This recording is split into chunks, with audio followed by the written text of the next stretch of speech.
Welcome to 99 TV. నేను Sai Sudha. Bulletin updates చూద్దాం. CM Revanth కు కేటీఆర్ బహిరంగ లేఖ రాశారు. ఫార్ములా ఈ రేస్ అంశంపై అసెంబ్లీలో చర్చ పెట్టాలని, అప్పుడే నిజాలేంటో తేలుతాయన్నారు. హైదరాబాద్ కు మంచి జరగాలనే ఉద్దేశంతోనే ఫార్ములా ఈ రేసు సంస్థతో ఒప్పందం చేసుకున్నామని, కానీ కాంగ్రెస్ రాజకీయ కక్ష సాధింపు చర్యలకు బలి చేశారన్నారు. అందులో ఎలాంటి అవకతవకలు జరగలేదని, బీఆర్ఎస్ పై నిరాధార ఆరోపణలు చేస్తున్నారని మండిపడ్డారు. రేసు వల్ల రాష్ట్ర ఆర్థిక వ్యవస్థకు 700 కోట్ల లబ్ధి చేకూరిందని వెల్లడించారు.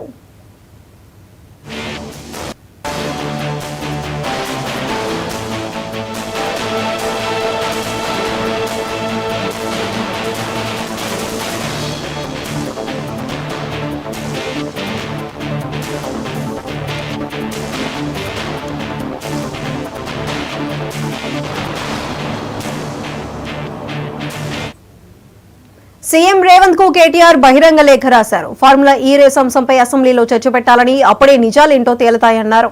హైదరాబాద్ కు మంచి జరగాలనే ఉద్దేశంతో ఫార్ములా ఈ రేస్ సంస్థతో ఒప్పందం చేసుకున్నామని, కానీ కాంగ్రెస్ రాజకీయ కక్ష సాధింపు చర్యలకు బలి చేశారన్నారు. అందులో ఎలాంటి అవకతవకలు జరగలేదని, బీఆర్ఎస్ పై నిరాధార ఆరోపణలు చేస్తున్నారని మండిపడ్డారు.